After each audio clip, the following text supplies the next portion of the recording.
Imagine something with me. It's 1973. You're on the busy streets of New York, walking to work, and suddenly you notice a finely dressed older gentleman walking next to you, and he has in his hand what looks like a normal house phone, but you realize it does not have a cord. As you continue to watch this man, you see him take the phone, dial a number, place it to his ear, and you hear these words come out of his mouth. Joel, I'm calling you from a cellular phone, a real cellular phone, a handheld, portable, real cellular phone. The man who just made that phone call before your eyes was Martin Cooper, who, along with his team from Motorola, invented the very first cellular phone.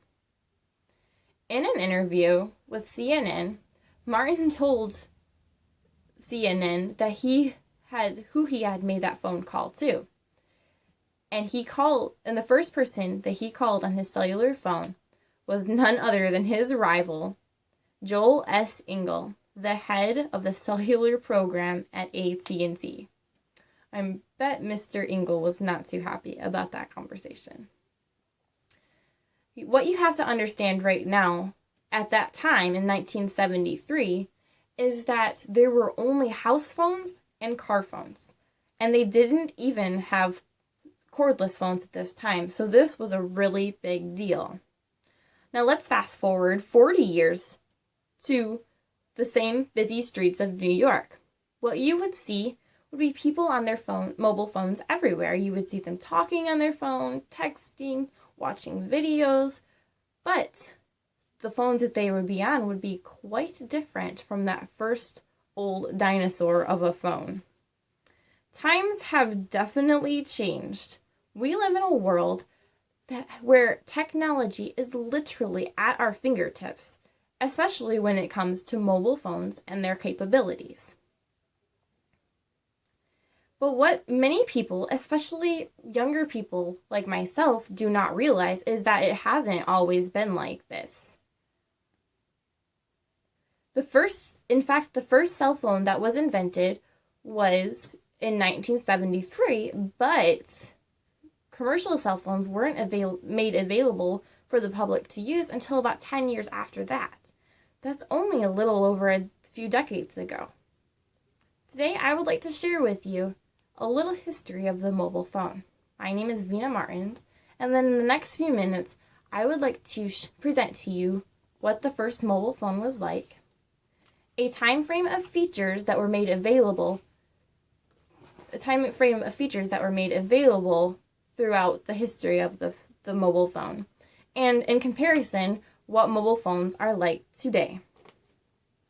The first model of mobile phone was completely different than ones we have today.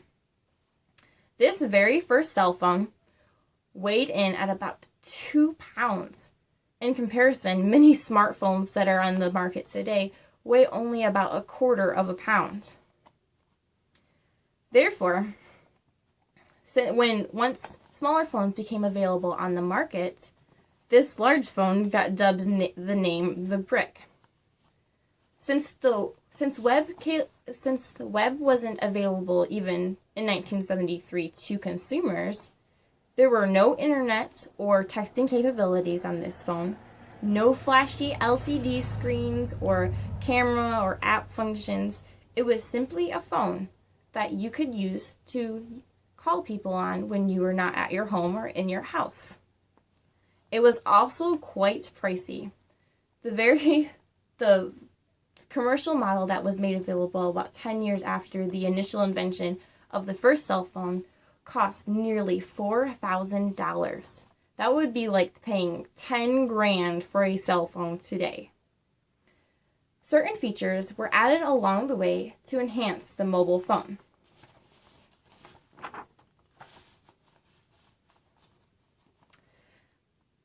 Texting or SMS, which stands for short message service, was not invented until December of 1992.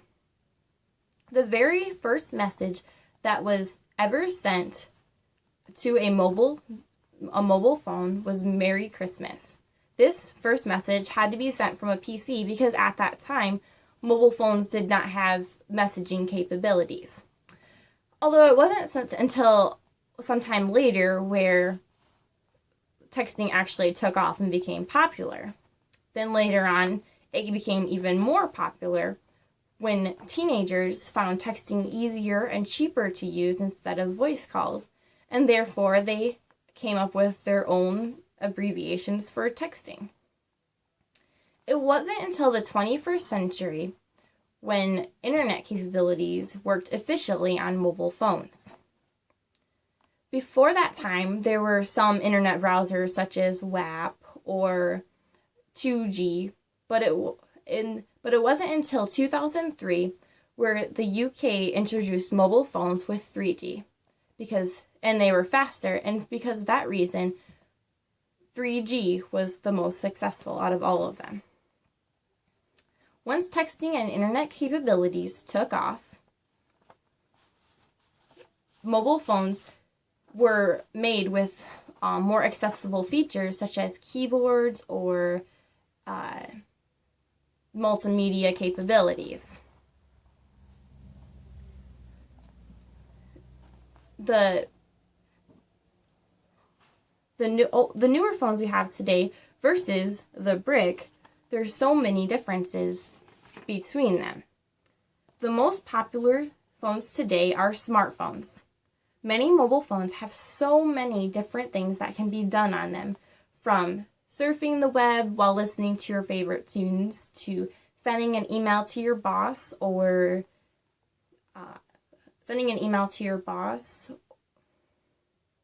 capturing life's perfect moments in photography. Mobile phones have made life a lot easier for many different people, and mobile phones continue to improve their capabilities.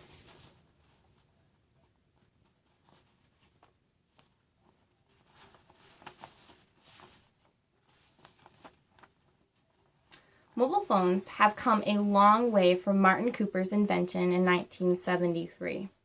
Many people utilize their phones for business and pleasure alike.